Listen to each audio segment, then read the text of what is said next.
축복하며 기도합니다. 아멘. 하나님의 말씀 보겠습니다. 예레미야 6장 12절에서 14절입니다.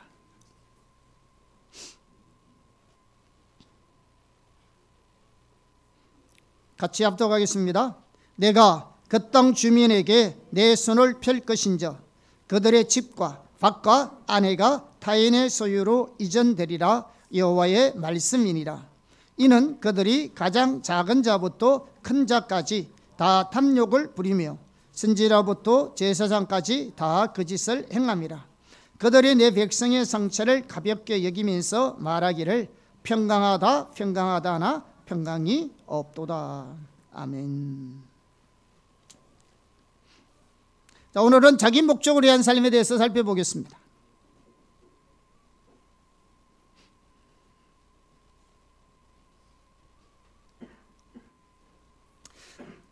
우리는 자기중심적인 삶의 특징에 대해서 우리가 하나하나 살펴보고 있는데요. 자기중심적인 삶에는 세 가지 특징이 있다고 말씀을 드렸습니다. 하나는 자기 자원으로 사는 삶, 자기 목적을 위해서 사는 삶, 또 자기 방법으로 사는 삶입니다. 지난 시간까지 자기 자원으로 사는 삶에 대해서 살펴보았습니다. 오늘은 자기 목적을 위해서 사는 삶에 대해서 살펴보겠습니다. 우리의 신앙은 처음부터 끝까지 하나님 중심적인 삶입니다. 하나님 중심적인 삶에만 하나님의 생명이 있습니다. 하나님의 중심적인 삶의 한 특징이 하나님 목적을 위해서 사는 삶입니다. 하나님의 목적을 위해서 우리가 창조되었고요, 또 하나님의 목적을 위해서 우리가 구원을 받았고요, 우리가 하나님 목적 위에 살아갈 때 거기에 하나님의 생명이 넘칩니다. 그런데 우리의 신앙이 타락하면 우리는 우리의 목적을 위해 살아갑니다. 자기의 목적을 살아가면 하나님은 우리의 삶에서 수단에 불과합니다. 하나님이 목적된 삶을 살아야 되는데 자기 중심적인 삶을 살게 되면 하나님의 목적이 아니고 하나님이 내 삶을 위한 목적이 됩니다. 이걸 가리켜서 기복신앙이다, 이렇게 표현할 수 있습니다. 자, 그래서 자기중심적인 삶의 본질은 철저하게 타락한 삶인데요. 첫째, 자기 목적을 위해 사는 삶에는 그 중심에 탐심이 있습니다.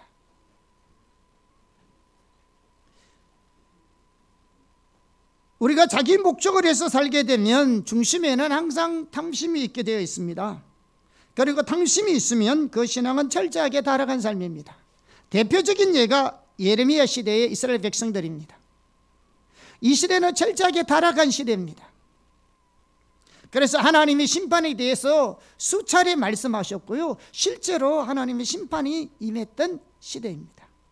그런데 그 심판의 중심에 뭐가 있었냐? 탐심이 있었습니다. 자, 오늘 6장 13절을 다시 한번 볼까요? 같이 한번 보겠습니다. 이는 그들이 가장 작은 자로부터 큰 자까지 다 탐욕을 부리며 선지자로부터 제사장까지 다 그 짓을 행함이라. 여기 보면 일반 백성은 말할 것도 없고 선지자와 제사장, 즉 종교 지도자들까지 모두가 다 탐심으로 가득했다고 말하고 있습니다. 이처럼 신앙이 타락하면 항상 하나님의 백성들 속에 탐심이 가득합니다. 자기 목적을 위해 사는 삶의 전형적인 특징이 뭐냐 그러면 중심에 탐심이 있습니다. 그래서 그 중심에 탐심이 있으면 아무리 의식이 많다 할지라도 타락한 삶입니다. 특별히 우리가 지난번에도 여러 차례 살펴봤지만 예레미야 시대에는 특별히 시바에게 가서 향품을 사다가 하나님 앞에 드렸습니다. 안식이 되면 하나님의 성전에서 성단 예배를 드렸습니다. 그리고 친구나 친척을 만나면 첫 마디가 뭐냐? 하나님 오늘 우리에게 무엇이라 말씀하셨냐고 라고 말할 만큼 하나님을 사모했던 사람들입니다. 그렇지만 하나님은 그들에게 심판을 경고했고 실제로 심판이 임했습니다. 왜냐하면 아무리 의식이 많다 할지라도 그 중심에 탐심이 가득하면 그것은 철저하게 타락한 삶이기 때문에 그렇습니다. 그리고 성경에 보면 탐심은 우상숭배라고 말하고 있습니다. 골로새서 3장 5절을 보겠습니다. 같이 합독하겠습니다. 그러므로 땅에 있는 지체를 죽이라. 곧 음란과 부정과 사욕과 악한 정욕과 탐심이니 탐심은 우상 숭배니라. 탐심은 하나님보다도 다른 것들을 더 소중히 여기고 생각하고 사랑하고 섬기는 것을 말합니다. 그래서 탐심은 우리가 하나님만을 온 존재로 사랑해야 되는데, 탐심은 뭐냐? 하나님을 온전한 마음으로 사랑하게 못하게 만듭니다. 하나님은 우리와 진실한 사랑의 교제 가운데 있기를 원합니다. 하나님과 진실한 사랑의 관계를 가지려면 우리 마음이 나누어지면 안 됩니다. 하나님만 우리의 전 존재로 사랑해야 합니다.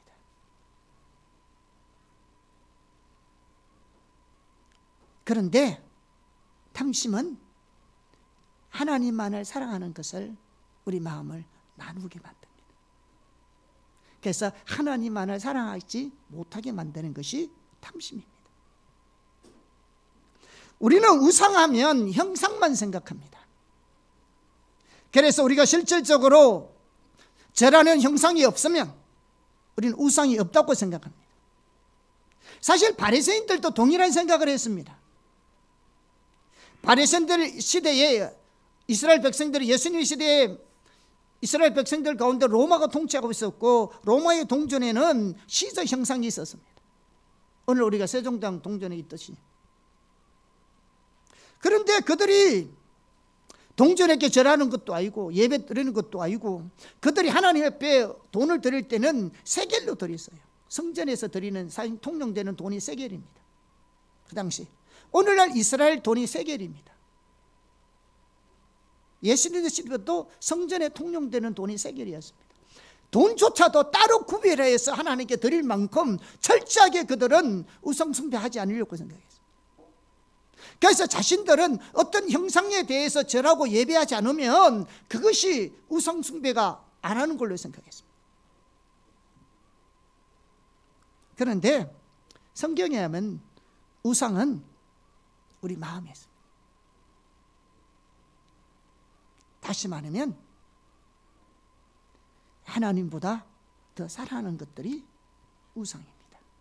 즉 나누어진 마음이 우상입니다. 내 마음을 하나님과 갈라놓게 만드는, 하나님을 더 관심 있게 만들고 하나님을 더 사랑하게 만들고 그게 더 집착하게 만들고, 그런 것이 우상이라고요.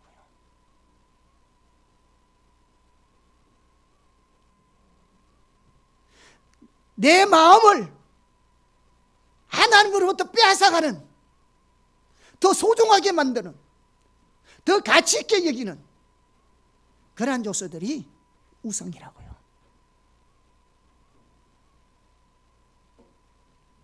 그래서 탐심이 우상인 겁니다. 우상 숭배인 겁니다.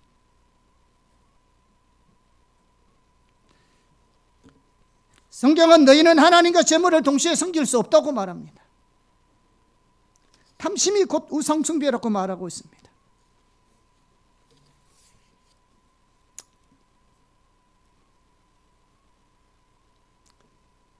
그래서 우리의 삶 가운데 아무리 종교적인 의식이 가득한다 할지라도 우리의 중심에 개인적인 야망과 탐심이 가득하면 그것은 타락한 삶이고 그게 우상 숭배입니다.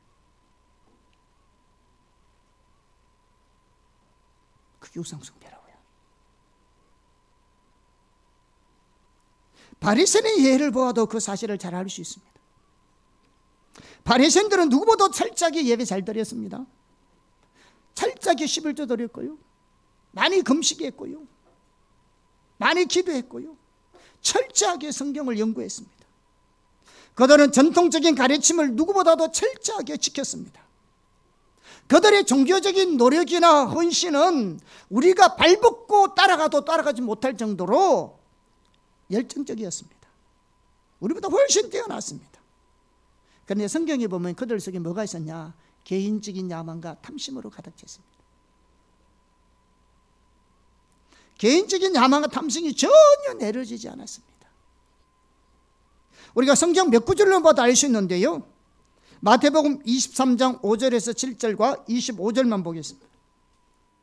같이 합독하겠습니다.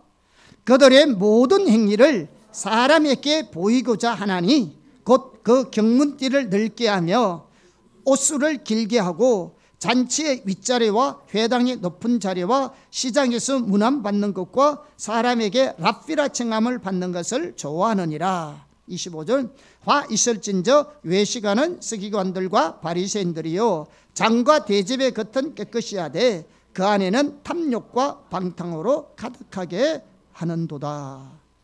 자, 이들 보세요. 그들의 모든 행위, 그것이 종교적인 것이든 사회적인 것이든 그들의 모든 행위가 하나님이 아닌 사람들에게 잘 보이기 위해서 했다는 겁니다.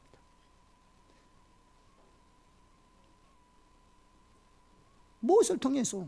그들의 신앙의 삶을 통해서. 그냥 세상적인 일로 그들이 다른 사람에게 뭐 잘 보이는 게 아니라 모든 종교적인 신앙의 행위를 통해서 하나님이 아닌 사람에게 뭔가를 잘 보이려고 했다고. 여러분, 경문의 띠를 넓게 했다는 말은, 이 경문은 테필린입니다. 그들은 이 경문의 띠를 넓게 했다, 자기 경건을 과시했다는 말입니다. 원래 이 경문은 이스라엘 백성들이 포로 이후부터 이것을 차고 다녔어요. 처음에는 율법을 기억하고 경건에 힘쓸 목적으로 이렇게 차고 다녔는데, 나중 되면요 자기 경건을 과시할 목적으로 이것을 사람들의 눈에 잘 띄도록 크게 만들어 가지고 차고 다녔던 겁니다. 왜? 난 이렇게 경건한 사람이야. 근데 속에는 뭐가 있다고? 탐심이 가득해.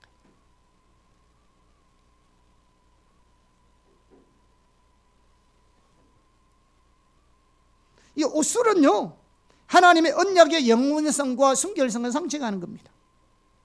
그런데 그들은 이 술을 달아서요 하나님의 영광을 드러내기보다는 자기의 거룩성을 자랑하는 데 급급했습니다. 잔치의 윗자리를 좋아했다는 말은요 세상의 명예와 영광에 심취해 있었다는 말입니다. 회당의 높은 자리는 특별히 존경받는 사람이나 회당의 지도급 인사들이 앉아서 지혜를 설파하는 자리입니다. 그런데 그들이 그것을 좋아했다는 말은 참담 예배보다는 종교적인 명예욕에 찌들어 있었다는 말입니다. 예배에 관심이 있는 게 아닙니다. 시장에서 문안받는 것과 사람에게 랍비라 칭함을 받는 것을 좋아했다는 말은 사회적으로나 종교적으로나 자신이 다른 사람보다 우월하고 존경받는 사람임을 인정받기 좋아했다는 말입니다. 다 그 말이거든요. 랍비라 칭함을 받고 시장에서 문안받는 인사받는다. 나 이렇게 사회적으로 종교적으로 사람들에게 이렇게 인정받고 존경받는 사람이야. 아니 자연스럽게 존경하고 우러나오는 거야. 누가 말하겠어요. 너무나 인품이 훌륭하고 본받을 만하고 기감이 되고 존경할 만하니까 사람들이 존경해야 되는데, 자신들의 속에는 개인적인 야망과 탐욕이 가득하면서 사람들에게는 자기가 거룩한 것처럼 경건한 것처럼 그런 데만 관심이 있는 거죠. 하나님의 영광에는 상관도 없이. 이와 같이 그들은 하나님의 영광보다 사람의 영광, 또 사람의 찬사, 사람들에게 존경받는 것을 사랑하는 자들이었습니다. 그런데요 이런 거 오늘날 우리 예외 아닙니다. 오늘 하나님 백성뿐만 아니라 오늘날 종교 지도자들 예외 아닙니다. 저 또한 예외 아닙니다. 이와 같이 그들은 의식이 가득했고 나름대로 종교적인 헌신이 뛰어났을지는 몰라도 그들의 마음에 개인적인 야망과 탐심이 전혀 내려지지 않았습니다. 그래서 예수님은 뭐라고 말했냐? 저들이 나를 사랑하는 것이 없도다. 나를 믿지 않는다. 그렇게 말한 거죠. 그래서 예수님은 그들에게 다가올 심판을 말씀하셨고요, 한 세대가 지나가기 전에 로마를 통해서 이스라엘 나라가 흔적도 사라진 거죠. 2000년 후에 나라를 되찾기 전에까지. 사실 팔레스타인과 지금 하마스와 이스라엘이 전쟁하고 있잖아요. 이스라엘은 갈 곳도 없어요. 그 땅이 하나님 주신 땅이라 생각하고 붙어 있는 거죠. 여러분, 이스라엘이 있으면 많이 기도하셔야 합니다. 이렇게 자기 목적을 위해 사는 것은 철저하게 타락한 삶인데, 자기 목적을 위해 사는 사람의 중심에는 뭐냐? 탐심이 있습니다. 탐심은 나눠진 마음이고요, 탐심의 우상숭배입니다. 우리가 하나님만을 사랑하고 주님의 영광을 위해서 살고자 하는 그돈 모든 마음에서 우리를 나누어지게 만드는 것이 있다면 그게 탐심이고 그게 우상입니다. 그것이 있으면 나는 하나님의 목적을 위해서 사는 사람이 아니고 내 자신의 목적을 위해서 살고 있다고 깨달으셔야 합니다. 둘째, 자기 목적을 위해 사는 사람들은 사람을 두려워하고 선별적인 순종을 합니다. 너무 중요한 말인데요, 우리가 지난 시간에 살펴보았듯이 자기 자원으로 사는 자기 중심적인 삶을 살면 반드시 그 열매가 있다는데, 그 열매가 뭐랬습니까? 자부심이나 자랑으로 나타나고 또 자기 과신으로 나타나고 하나님을 찾지 않는다고 말했습니다. 자기 중심적인 삶의 한 특징도 자기 목적으로 해서 사는 삶인데, 자기 목적으로 해서 사는 삶에는 아까 뭐가 있다 했습니까? 탐심이 있다 했습니다. 개인적인 야망이 있어요. 그런데 우리에게 이런 개인적인 야망이나 탐심이 있는 것을 잘 몰라요. 그런데 어떻게 알 수 있는지 아세요? 내가 정말로 개인적인 야망과 탐심이 나는 순수해, 나는 정말로 그런 게 없어, 그렇게 말할지는 몰라도요, 우리에게 개인적인 야망과 탐심이 있으면 어떤 정상이 일어나냐면요, 사람을 두려워하게 되어 있고요, 하나님의 말씀을 선별적으로 순종하게 되어 있습니다. 쉽게 말하면 부담이 되는 것은 안 하고 부담되지 않는 것만 순종하기 원한다는 말이에요. 하나님 말씀은 부담되는 말씀이든 부담되지 않는 말씀이든 우리가 다 순종해야 되는데, 그게 다 무슨 정성이냐? 자기 목적을 위해서 살기 때문에 그렇습니다. 하나님의 목적을 위해서 살면 하나님의 뜻을 따라 내 삶을 조정하여 순종하며 살아야 되잖아요. 그런데 그런 게 왜 안 되느냐? 개인적인 야망과 탐심이 있어서 그런 거예요. 다시 말하면 하나님의 메시지를 부담스러워합니다. 하나님의 주권적인 통치에 대한 메시지를 부담스러워하고요, 하나님 중심적인 삶에 대한 메시지도 부담스러워합니다. 그렇기 때문에 사람을 두려워하게 되어 있고요, 선별적으로 순종하게 되겠습니다. 자, 이에 대한 전형적인 예가 사울입니다. 사울은 이스라엘 초대왕 사울은 출발이 아주 훌륭했습니다. 사울에게는 특별한 하나님의 은총이 있었습니다. 매우 귀한 사람이었어요. 정말로 장래가 촉망되는 청년이었습니다. 사무엘상 9장 2절을 보겠습니다. 같이 합독하겠습니다.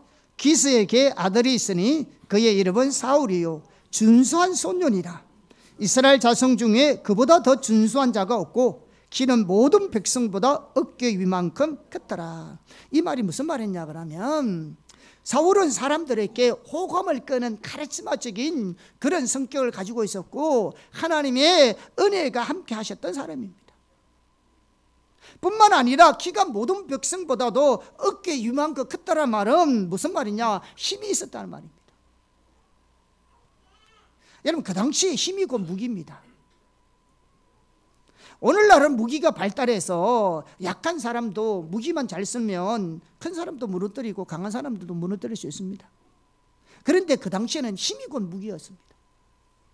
여러분, 골리앗 같은 사람은요, 우리 같은 사람들은 접근도 못하고요, 그의 창자로는 들지도 못합니다.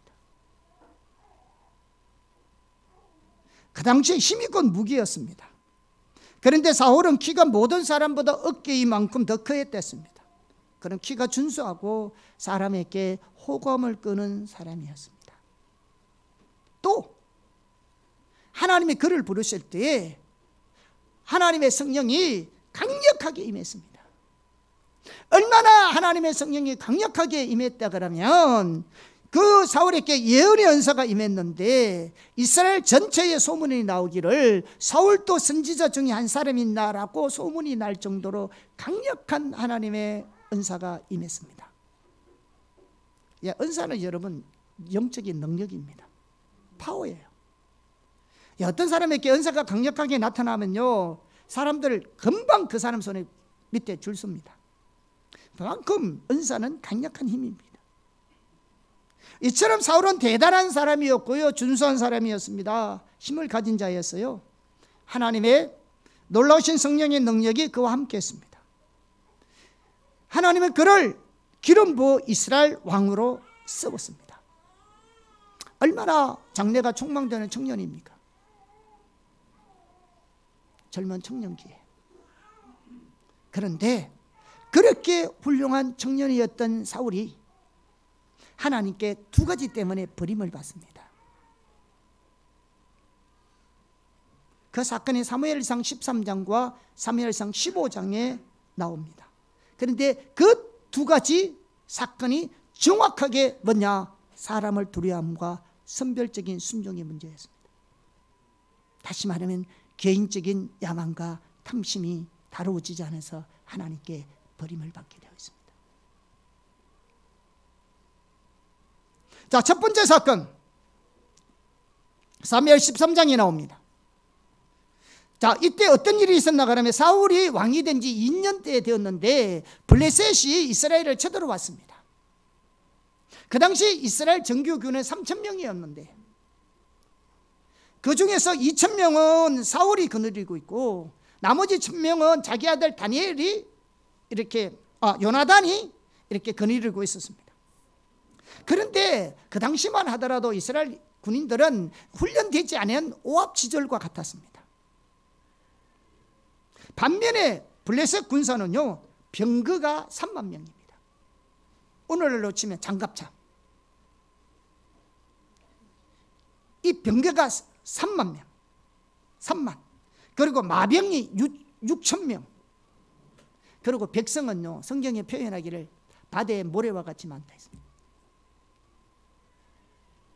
이렇게 군사적으로 열세대 보니 이스라엘 백성들이 사울 엄두를 못 내는 거잖아요. 그래서 사람들이 다 피했습니다. 숯불에 숨고, 불 속에 숨고, 바위 때문에 숨고 도망가기 시작했습니다. 그런데 그런 위급하고 절박한 환경 속에서도 그들은 하나님께 예배하고 나와서 싸우기 위해서 사무엘이 약속한 7일을 기다리고 있었습니다. 여러분, 사울은 대담한 사람이었습니다. 만약에 저와 여러분 같았으면, 그런 상황에 처했으면 7일을 기다린다는 것은 쉽지 않았을 겁니다. 절대로 쉽지 않습니다. 그런데 사울은 그렇게 위급하고 전력한 전쟁 환경 속에서도 7일을 기다렸습니다. 그래서 이스라엘 백성들이 나무 뒤에 숨고 바위 위에 숨고 굴 속에 숨으면서도 사무엘이 와서 기도해 주고 하나님께 예배 드리면 하나님이 도우셔서 우리를 승리하게 하실 것이라는 이 한 가지 소망을 가지고 견뎌냈습니다. 그런데 7일을 기다렸는데 사무엘이 안 왔습니다. 마지막 소망까지 끊어지니까 사람들이 뿔뿔이 흩어지기 시작합니다. 이것을 보고 사울이 그 사람들을 붙들기 위해서 자기가 제사를 지내버린 거예요. 자, 이거 뭘 말해준지 아세요? 단순하게 제사를 드린 것이 문제가 아닙니다. 사울에게는 사람들을 붙놓는 것이 하나님 명령에 순종하는 것보다도 더 소중하게 생각했던 겁니다.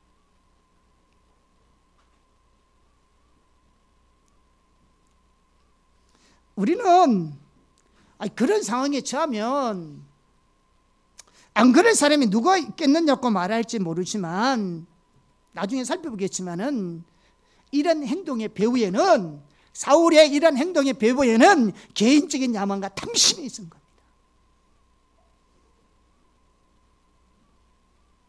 만약에 이런 개인적인 야망과 탐심이 없었다면 그 환경 속에서 절대로 이런 행동을 할 수가 없는 겁니다.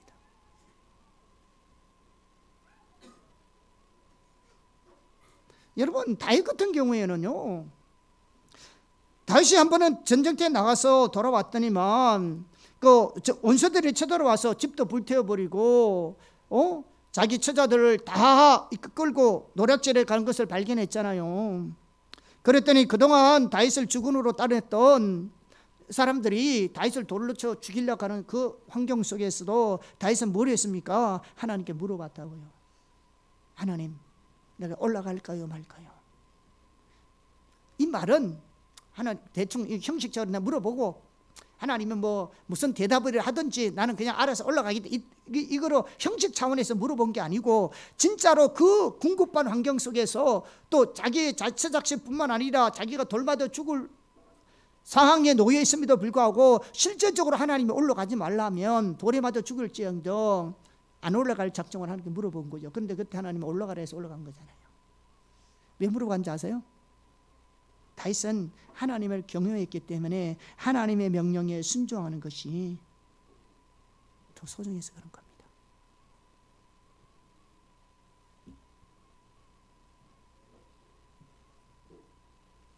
여러분, 하나님께 더 소중한 거죠.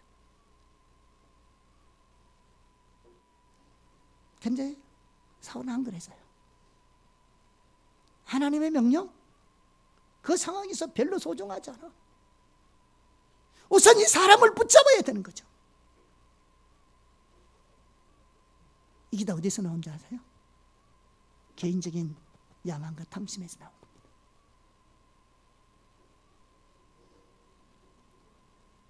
보기에는 그 상황 속에서 뭐 그렇게 어쩔 수 없이 그렇게 했겠지, 이렇게 우리가 이해하고 넘어갈지는 몰라도 그 순간에 뭐가 있다고요? 개인적인 야망과 탐심이 있기 때문에 행동한 겁니다. 하나님이 그걸 보고 그걸 버린 겁니다.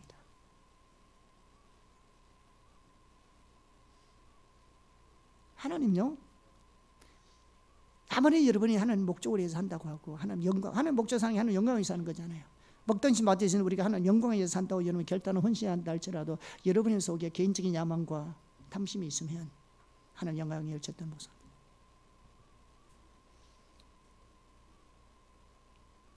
왜 우리가 처음에는 진짜로 뜨거운 마음으로 나 주님 영광에 살겠습니다 그렇게 말하지 않는 사람이 누가 있고, 여러분 여기 앉은 사람 중에서 내 삶만 하는 영광에 살겠다고 결단하지 않는 사람이 누가 있겠습니까? 근데 여러분의 개인적인 야망과 탐심이 안 내려지면요, 그건 구호에 불과한 겁니다. 그냥 희망사항이에요. 실제 삶에서는 여러분 목적에 살 겁니다. 많은 사람이 그래요. 사울이 버림받은 두 번째 사건이 사무엘상 15장에 나옵니다. 우리는 이런 경향이 있습니다. 성경을 자세하게 안 보니까요, 사울은 하나님께 순종하지 않는 사람, 하나님께 제사 드린 사람, 이렇게 하면서 우리는 그와 다르다고 생각합니다. 그런데 우리가 왜 사울이 버림받았는가에 대해서 우리가 잘 알아봐야 합니다. 그래야 우리가 사울과 다른지 같은지 알 수 있습니다. 자, 하나님께서 사울에게 명령하십니다. 15장에 보면 이번에는 아말렉을 다 쳐서 사람은 물론 여기 보면요 어린아이까지 다 죽이려 했습니다. 자, 우리의 보기에는 너무나 잔인한 명령이거든요. 우리가 인간적으로 봤을 때는 성경에서 어린아이들까지 다 죽이려 했습니다. 그리고 짐승도 모든 짐승 다 죽이라 했습니다. 양이든 소든 할 것 없이. 왜 이렇게 말했냐 그러면요, 하나님께서는 어떤 것을 심판하기 때에, 죄악의 간영을 심판할 때에 하나님은 다른 나라를, 어떤 죄가 많아서 하나님이 심판할 때 다른 나라를 들어서서 이렇게 심판하시는 겁니다. 그러니까 하나님은 아벨렉을 하나님은 심판하게, 그 사람을 사랑하지 않은 것이 아니라 이제는 너무나 하나님 앞에 큰 죄를 지어서 하나님이 심판하지 않으면 안 될 공의의 하나님께서 그렇게 심판하기 위해서 하나님께서 이스라엘 백성을 들어서 심판하려고 하는 겁니다. 그들을 사랑하지 않아서가 아닙니다. 그러려면 온전하게 해야 되잖아요. 하나님의 공의가 실현되어야 되니까.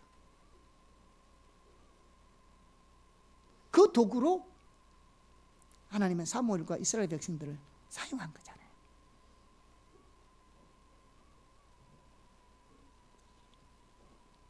그래서 하나님은 사울을 통해서 아말렉을 치라는 겁니다. 어떻게 보면요, 하나님이 사울에게 이 명령을 통해서 한 번 더 기회를 준 겁니다. 만약에 첫 번째 사건으로 끝내버렸다면 이 두 번째 명령 할 필요도 없습니다.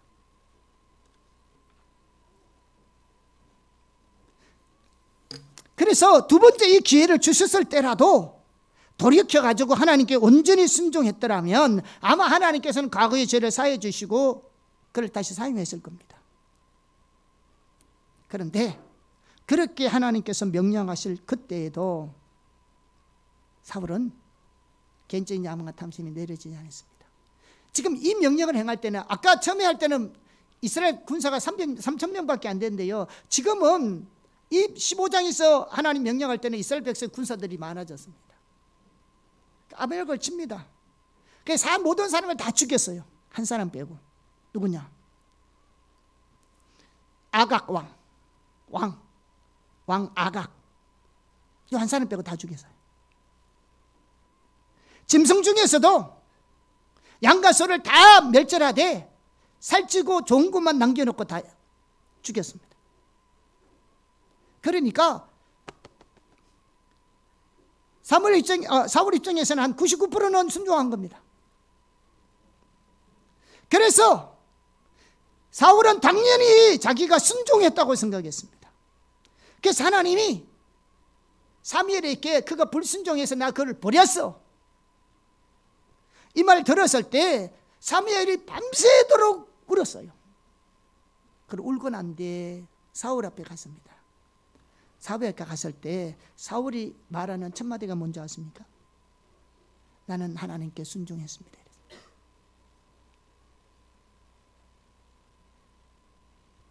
하나님 뭐라고 말한다고요? 저가 나에게 불순종해서 내가 저를 버렸다. 그 말을 들은 사무엘이 밤새도록 울었다고요. 그리고 사울 앞에 가니까 사울이 하는 말이 내가 하나님 말씀에 순종했습니다, 이렇게 말했다고요. 자, 사무엘상 15장 13절입니다. 같이 볼까요? 자, 사무엘이 사울에게 이른적 사울이 그에게 이르되 원하건대 당신은 여호와께 복을 받으소서, 내가 여호와의 명령을 행하였나이다 하니. 내가 여호와의 명령을 행했다. 그런데 정작 하나님 뭐라고 말합니까? 11절 같이 읽겠습니다. 내가 사울을 왕으로 세운 것을 후회하노니 그가 돌이켜서 나를 따르지 아니하며 내 명령을 행하지 아니하였음이니라 하신지라. 여러분, 하나님은 너 불순, 자기는 나 하나님 말씀대로 했다는데 하나님은 불순종했다. 왜 그랬을까요? 사울은 하나님 말씀 99% 순종했기 때문에 자기는 순종했다고 생각한 거죠.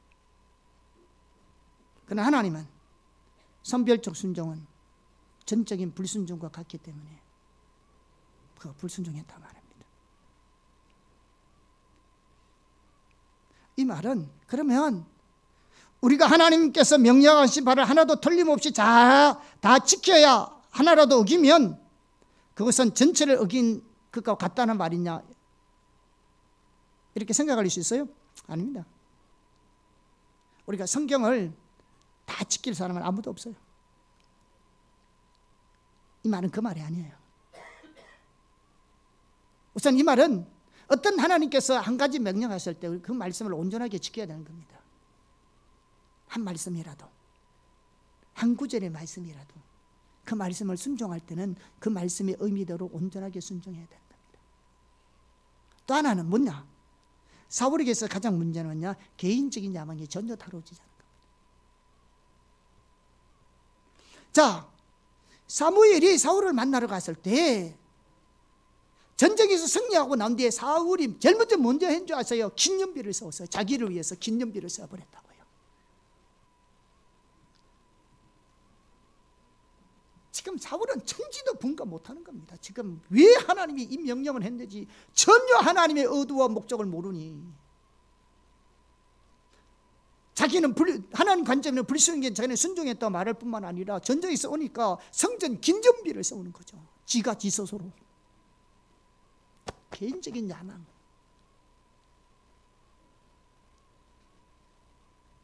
또 왕을 왜 살렸느냐? 하나님 다 죽이는데 왜 그분은 왕만 살려왔느냐? 여러분 영화에서 봤죠? 알잖아요. 그 당시에 전쟁에서 이기면 뭐냐? 많은 백성들 앞에서 왕의 목을 밟아서 성전 의식을 취하잖아요. 그래서 자기의 승리를 가시하고 자기의 성전을 사람 앞에 널리 알리기 위해서 그 아각을 살려놓은 겁니다. 다시 말하면 사람들 앞에서 자신의 승리를 과시하기 위해서 아각을 살려놓은 겁니다. 사람들 앞에서 자신의 승리를 과시하는 것이 하나님의 명령에 순종하는 것보다 그에게는 더 소중한 얘기입니다. 이게 다 어디서 나왔다고요? 개인적인 야망과 탐심에서 나온 거라고요.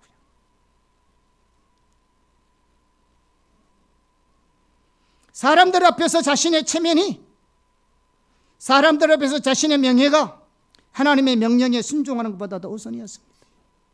뿐만 아니라 짐승을 죽인 것도 그래요. 9절을 볼까요? 같이 읽어보겠습니다. 사울과 백성이 아각과 그의 양과 소의 가장 좋은 것 또는 기름진 것과 어린 양과 모든 좋은 것을 남기고 진멸하기를 절개 아니하고 가치 없고 하찮은 것들은 진멸하니라. 무슨 말입니까? 자기 개인적인 야망과 탐심이 그대로 남아있으면서 자기 목적을 위해서 별로 영양가 없는 것들, 별로 유익이 되지 것들은 다 죽여버렸어. 다 순종했어요. 근데 자기 목적을 이루고 자기 목적을 세우는 데 있어서 부담되고 손해가 되는 것, 자기 목적과 목표에 있어서 조정이 예상되는 것은요 그냥 넘어갔습니다. 설정을 살려놓은 거죠. 이렇게 한 순종이 99% 순종이라 할지라도 하나님 관점에서는 전적인 불순종입니다. 이게 사울입니다. 사울의 외부적으로 나타난 삶을 보면요, 그토록 열악한 상황 속에서 7일을 기다린다는 것을 보면 사실 오늘 우리보다 더 뛰어난 사람입니다. 그런데 왜 하나님이 그를 버렸느냐? 그토록 장래가 촉망한 훌륭한 사람이고 은사와 능력이 임해서 하나님께서 뒷받침하실지는 모르지만 그에게는 개인적인 야망과 탐심이 내려지지 않았습니다. 자기 중심적인 삶이 전환되지 않았다고요. 하나님이 자기 목적을 낸 수단이었다고요. 자기 목적에 살았기 때문에 자기 목적을 위한 삶이 사람을 두려워한 것과 선별적인 순종으로 나타난 겁니다. 항상 이 두 가지는 같이 갑니다. 우리의 삶이 아무리 여러분의 장래에 촉망되고 하나님 우리와 함께 하시고 앞으로 우리를 위해서 어떤 계획을 가지고 계신다 할지라도 우리가 개인적인 야망과 탐심의 부분이 다루어지지 않으면 여러분이 아무리 하나님 영광에 살고 주님의 목적에 산다 할지라도 절대로 그렇게 못 삽니다. 구호에 불과합니다.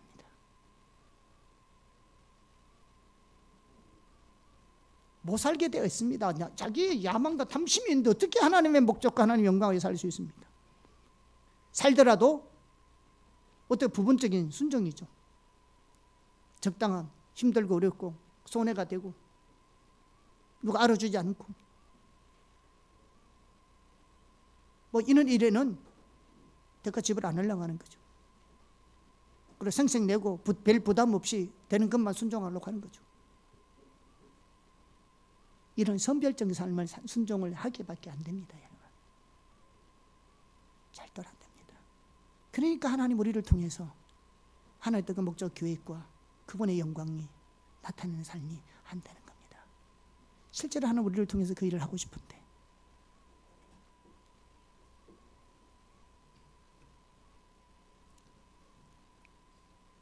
사무엘상 15장 14절을 한번 보겠습니다. 자, 같이 보겠습니다. 사무엘이 이르되 그러면 내 귀에 들려오는 이 양의 소리와 내게 들리는 소의 소리는 어찌 됨이니까 하니라. 사무엘이 이 짐승이 우는 소리가 뭐냐는 거죠. 그러니까 사울이 뭐라고 말합니까? 하나님께 제사하기 위해서 드리다. 언제 하나님 제사하라고 했는 게 있습니까? 다 죽이라 했지. 하나님 언제 제사하라고 한 적이 있습니까? 다 죽이라 했는데. 자, 22절 23절입니다. 시작. 사무엘이 이르되 여호와께서 번제와 다른 제사를 그의 목소리를 청종하는 것을 좋아하신 같이 좋아하시겠나이까? 순종이 제사보다 낫고 듣는 것이 수향의 기름보다 나으니 이는 거역하는 것은 점치는 죄와 같고 완고한 것은 사신 우상에게 절하는 죄와 같으니라. 왕이 여호와의 말씀을 버렸으므로 여호와도 왕을 버려 왕이 되지 못하게 하셨나이다. 보세요. 번제와 제사보다도 하나님 말씀에 온전히 순종하는 게 더 중요하다고요.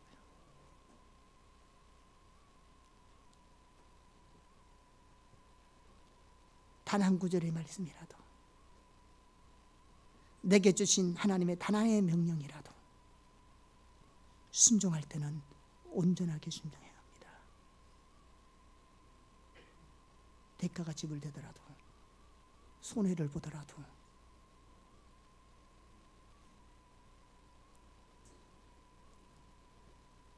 이렇게 온전하게 순종하려면 개인적인 야망과 탐심이 내려지지 않으면 절도를 할 수 없는 겁니다. 그런데 이 불순종의 죄가 어떤 죄입니까? 점치는 죄와 같고 우상숭배라고 말하고 있잖아요.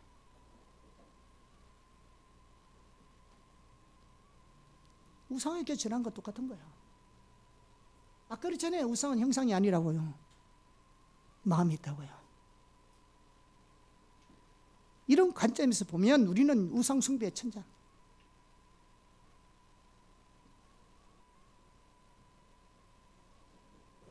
하나님을 면덕하면서 내 마음의 우상이 가득하다고요. 탐심의 우상이라고요.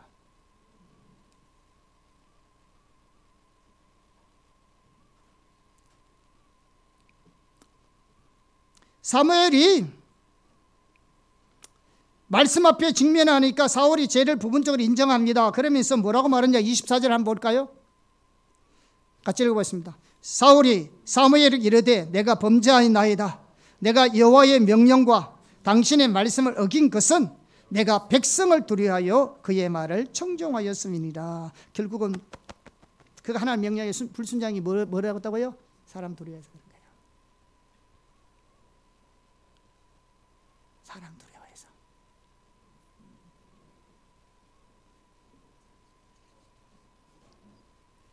자기 그러잖아요. 내가 사람 두려워해서 그렇다는 거죠. 근데 그 사람 두려움의 배후에 뭐냐? 개인적인 야망과 탐심이 있는 거죠.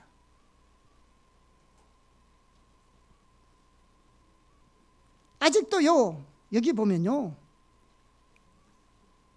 정확하게 돌이키지 않고 있습니다. 위기에 처했으니까 표면적으로는 하나님께 돌이킨 것 같지만 아직 중심으로 돌이키지 않았습니다. 그래서 사무엘이 하나님 너 버렸습니다 그렇게 말하니까요, 사무엘은 뭐라고 말하니까 가지 말고 나와 같이 제사 지내다고 사무엘을 붙잡습니다. 붙잡으니까 옷이 찢어졌어요. 옷이 찢어지니까 사무엘은 뭐라고 말합니까? 이 옷자락에 찢어진 것처럼 하나님의 이 나라를 나눌 거라 말했잖아요. 그러면서 30절을 보세요. 30절 시작. 사울이 이르되 내가 범죄하였을지라도. 자 보세요. 내가 범죄하였을지. 범죄하면 뭐 해야 돼요? 회개하고 돌이켜야 되잖아. 근데 내가 범죄하였을지라도 같이 이제 청하옵나니 내 백성의 장로들 앞과 이스라엘 앞에서 나를 높이사 나와 함께 돌아가서 내가 당신의 하나님 여호와께 경배하게 하소서 하도라. 뭡니까?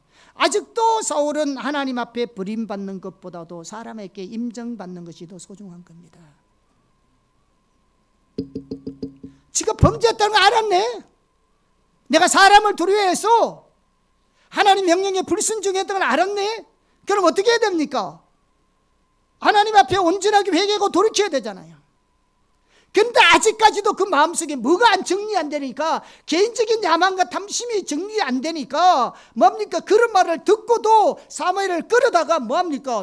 나를 사람들 앞에서 영광받게 하라는 겁니다. 제정신이에요 이거. 이게 여러분 보세요. 지금 지가 하나님이 버린다면 버리는 것, 누가 세웠어요? 하나님이 세웠잖아요. 하나님 버리면 왕이 안 되는 거잖아요. 우리가 봤을 때는 제정신이 아닌 거잖아요. 이러면 안 되잖아요. 지금 이 상황에서는 이렇게 하면 지가 잘못했다고 알면, 이 상황에서는 정말로 무릎 꿇고 하나님 내가 잘못했습니다, 용서해 주십시오. 여러분 보세요. 이스라엘 왕 중에서 사악한 왕이 누군지 아세요? 아합 왕이었습니다. 그 악한 아합 왕이라 할지라도 하나님이 그가 벼옷을 뒤집어 쓰고 하나님께 회개했을 때요, 하나님 용서해 주었어요. 다음에 또 죄를 지으면 심판할지라도.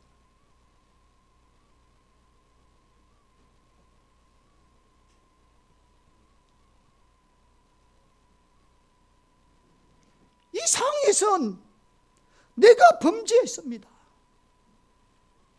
그런데 지가 죄를 짓고도 영광받을 건 다 받고 사람들에게 위신받을 건 다 받아야 된다는 거잖아요. 뭡니까? 자기 속에 개인적인 야망과 탐심이 그대로 있는 겁니다.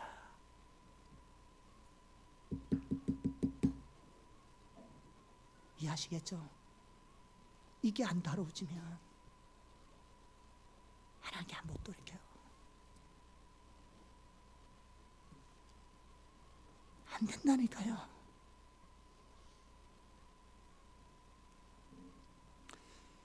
여러분, 사실 오늘날 하나님의 백성들이, 성도들이 나름대로 이런저런 종교적인 의식과 헌신이 있을지는 몰라도요, 너무나 많은 하나님의 백성들의 속에, 저와 여러분의 속에 하나님의 탐심, 세상 탐심이 가득합니다. 개인적인 야망으로 팽배합니다.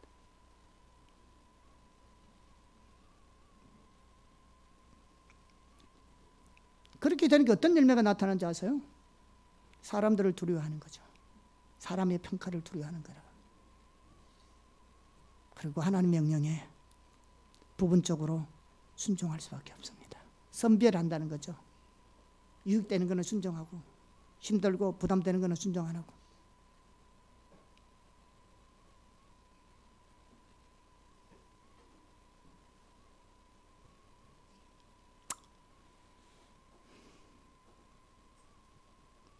이렇게 자기 중심인 삶이면 사람은 두려워하는 것과 선별적 순종으로 나타납니다. 오늘 예레미야 6장 오늘 본문의 말씀도 그 이야기하고 있는 겁니다. 이 부분은 제가 넘어가겠습니다.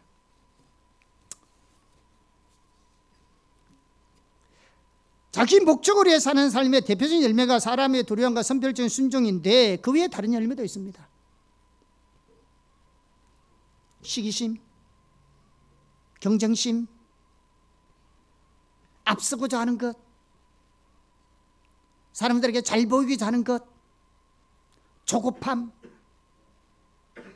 자기 연민, 이 모든 건요, 자기 목적을 위해서 사는 삶의 특징적인 겁니다. 대표적인 것이 사람을 두려워하고 선별적인 순종을 하지만 다른 열매들도 많이 나타납니다. 여러분, 우리가 주일날 빠지지 않고 예배드리고 참 귀중하고 매일 우리가 기도하고 성경 묵상하고 큐티하고 너무너무나 소중한 것이지만, 그럼에도 불구하고 우리 안에, 저와 여러분 안에 이런 시기심이 있고 경쟁심이 있고 남보다 앞서고자 하는 마음이 있고 잘 보이고자 하는 마음이 있고 조급함과 자기 연민이 있으면 이거 자기 목적을 사는 거예요. 자기 목적으로 살기 때문에 그런 게 생긴 겁니다. 하나님 목적이면 그런 거 생기지도 않습니다. 다 그게 자기 목적으로 사는 삶의 열매에서 나타나는 거라고요. 자기 암행과 탐심에서.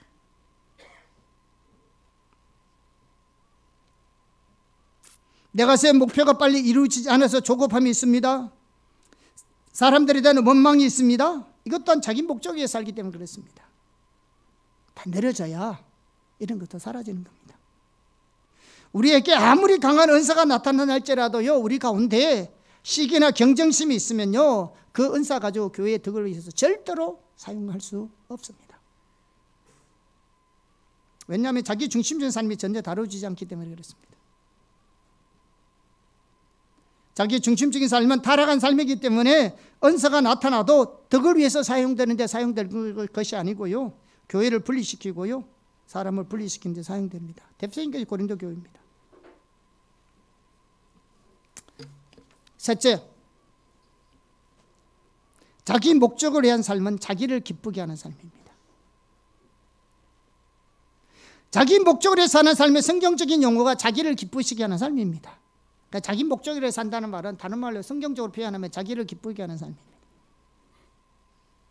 자기 속에 탐심이 있는 것은요, 그 자기 기쁘게 하는 삶 때문에 그렇습니다.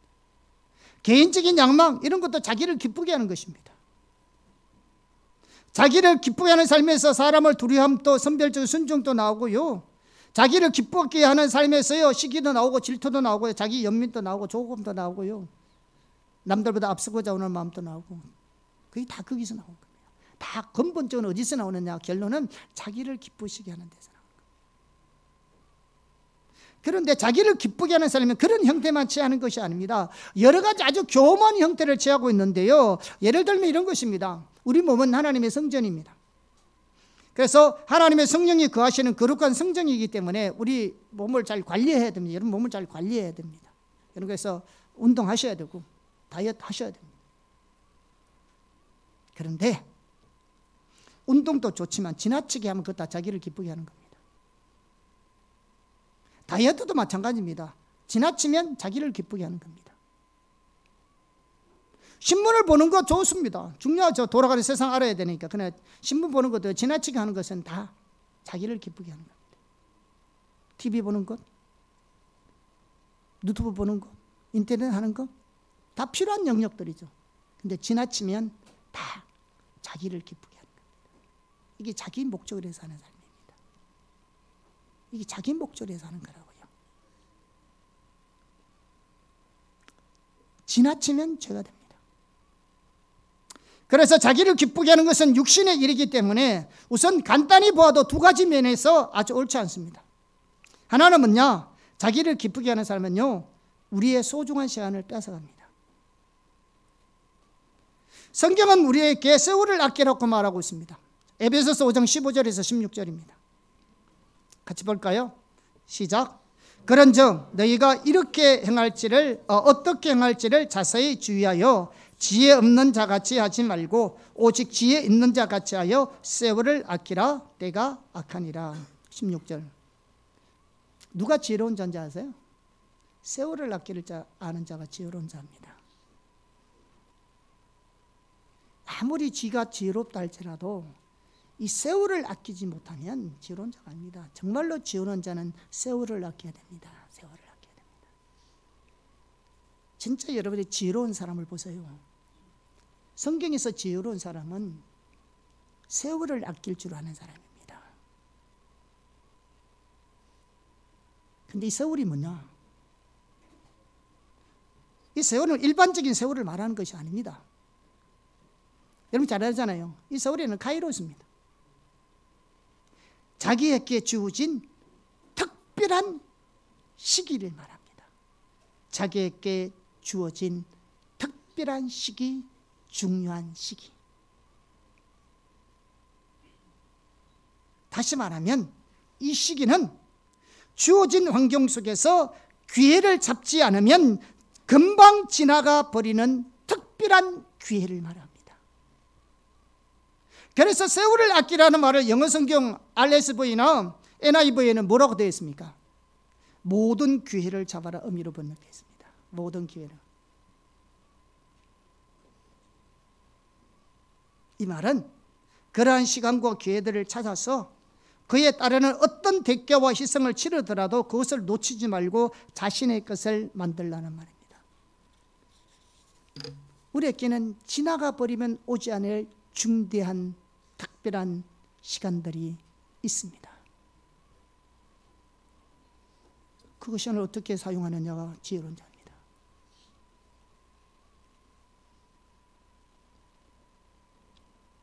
이번이 아니면 더 이상 오지 않는 특별한 기회들이 있다고요.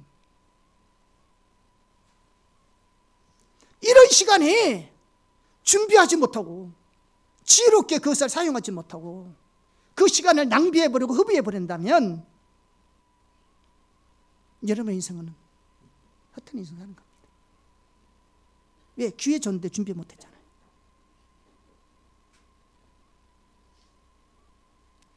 특히 이 시간은요, 이 모든 시간과 기회들은요, 하나님의 계획 속에 주어진 특별한 기회입니다.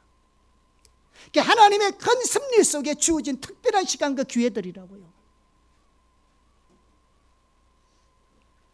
이럴 때에 놀러 다니고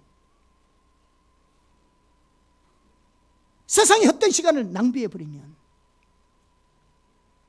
어떻게 여러분의 미래를 준비할 수 있으며 어떻게 하나님의 사람으로서 미래에 하나님의 나라와 그 영광을 위해서 살아갈 수 있겠습니까?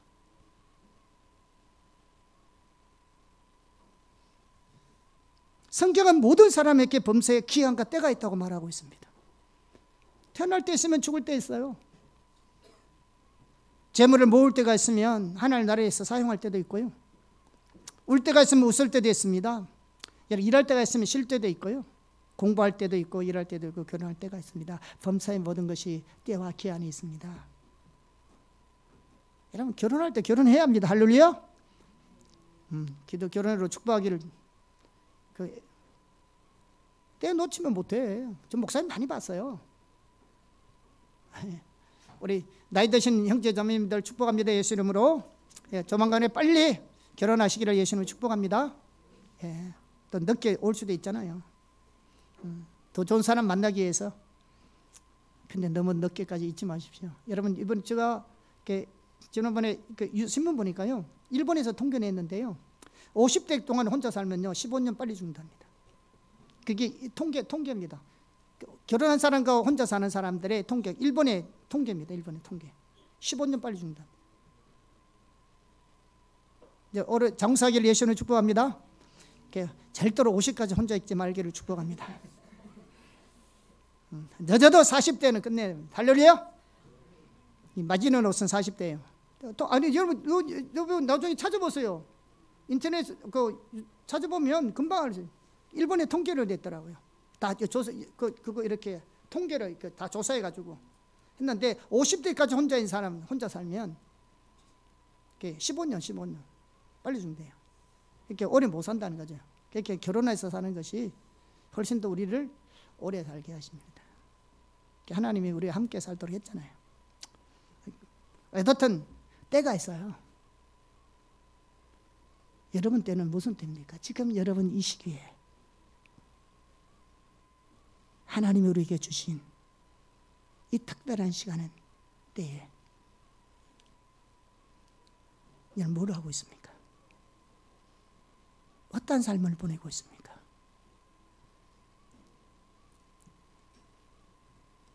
이 시기는 지나가 버리는 시기입니다. 금방 지나가 버리는 시기입니다. 이 특별한 기회이기 때문에 그때마다 특별한 기회이기 때문에 요때 여러분이 하지 않으면 지금 여러분 시대 때에 지금 여러분 상황 속에 때 하지 아니하면 안 될 일이 있다고요. 지혜로운 자는 그걸 아는 겁니다. 내가 지금 뭘 해야 되는지, 어디에다 우선적으로 둬야 하는지. 그러려면 대가가 지불되잖아. 하고 싶은 거 하지 말아야 되는 것도 있잖아요. 하고 싶으면 다 하고, 가고 싶으면 다 하고, 먹고 싶으면 다 먹고, 뭐 다 하면서 그 귀중한 소원을 없는 겁니다. 대가를 지불하고 하는 게, 이렇게 세월을 아끼라는 말은 그 말이잖아요. 대가를 지불하고 잡는 거잖아요. 그 세월을.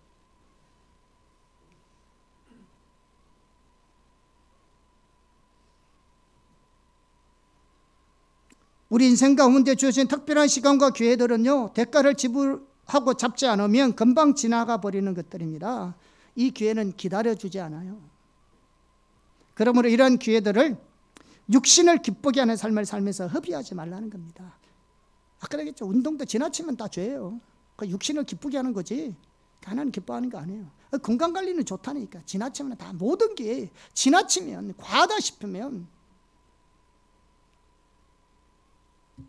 그게 다 육신 자기를 기쁘게 하는 거지. 그러니까 하나님 기쁘게 하는 거 아니거든요. 그런데 시간 다 뺏겨버리고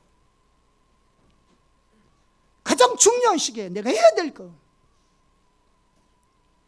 못하고 있으면 하나님이 주신 기회 다 잃어버린 거잖아요. 그러므로 이러한 기회들을 육신을 기뻐하는 삶을 살면서 허비하지 말라는 거잖아요. 그래서 우리를 아끼라는 겁니다. 그런데 자기를 기쁘게 하는 삶을 살면 주어진 기회와 시간을 허비하게 될 것입니다.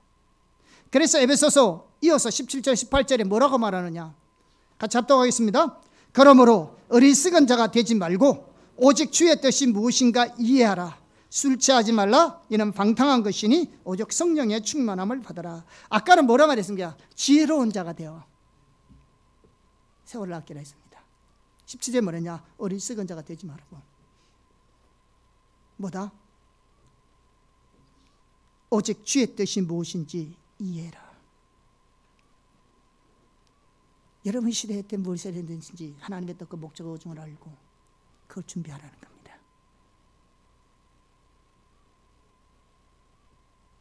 그거. 그래서 성령의 충만함을 받아서 육신을 기쁘게 하는 삶을 이기고 성령을 따라서 이 시대에 하나님의 뜻과 목적 오중이 무엇인지 알아서 그걸 준비하고 있으라는 겁니다. 그게 지혜로운 사람입니다.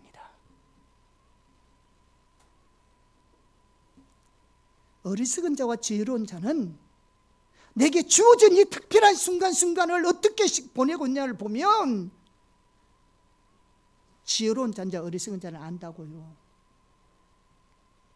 공부 잘하고 머리 좋은 자가 지혜로운 자가 아니고 자기 준 이 기회를 지금 이 시기에 내가 무엇을 해야 되는지 아는 자가 지혜로운 자라고요. 그리고 그걸 준비하는 자가, 그거에 내 삶을 투자하는 자가. 어리석은 자는 이 기회를 다 놓쳐버리는 거, 허비해버리는 거죠. 자기 기쁘게 하는 일을 위해서. 그게 어리석은 자요.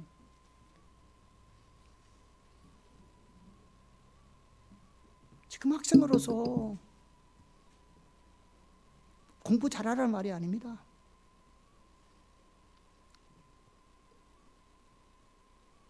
이제 지금 뭘 해야 되는지를 아셔야죠. 하나님 뭘 하기를 원하시는지. 당연하게 여러분 성적 좋은 거를 둘째고 학생 때는 그냥 성실하게 공부는 일단 해야 될 거 아니에요. 뭐 성적이 어떻든 학교 때 공부하는 먼저 하겠어. 신앙생활 공부한다고 바빠서 신앙생활 제대로 못하면 되겠어? 언제 신앙생활 할 건데? 일하면 일한다고 못하고 결혼하면 결혼한다고 못하고 애 있으면 애인도 못하는데 공부한다고 공부하더라도 하나님 앞에 믿음생활 잘해야 되고 직장생활 할 때도 잘해야 되고 가정을 이루어도 잘해야 되고 애 있으면 애인도 해야 되고 이렇게 해야 되잖아. 맞지? 아멘?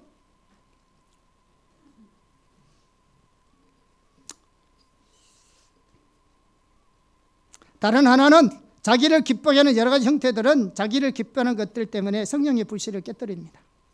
여러분 예배드리고 은혜 받잖아요. 다른 그거 가서 인터넷하고 TV 몇 번 바쁘면요 금방 은혜가 쏟아집니다. 그래서 이런 것을 잘 관리할 줄 알아야 됩니다. 아멘. 자, 제가 오늘 많은 부분들을 생략합니다. 자, 우리가 이렇게 자기 중심적인 삶을 하나하나 자세히 살펴보는 이유는요, 우리가 얼마나 자기 중심적인 삶을 살고 있는지를 알기 위해서 그렇습니다. 이런 걸 모르면 우리는 정말로 하나님 중심적으로 살고 신앙생활을 잘하고 있는데 실제로 보면 하나님 뒷받침도 없고 우리 삶의 생명도 없고 사실 그저 하나님 안 계시는 것 같고 신앙과 삶은 따로인 것 같고 왜 그러냐? 이런 것들이 정리가 안 돼서 그런 거죠. 우리가 이번 교회에 철저하게 하나님 중심적인 삶으로 돌이키는 역사가 있기를 바랍니다. 그래서 우리 한 삶 속에 정말로 하나님께서 하나님의 생명이 넘치는 삶이 되기를 축복합니다. 하루아침에 되는 게 아니지만 이런 우리가 하나님의 진리와 하나님의 기준들을 잘 깨닫고 끊임없이 하나님의 은혜를 구하며 우리가 이 말씀대로 살기를 결단해야 될 줄 믿습니다. 추구해야 될 줄 믿습니다. 그 가운데 하나님의 은혜로 함께 하시고 우리 가운데 세우셔서 정말로 우리를 통해서 거룩한 하나님의 영광과 하나님의 놀라우신 일들을 이루실 줄 믿습니다. 아멘.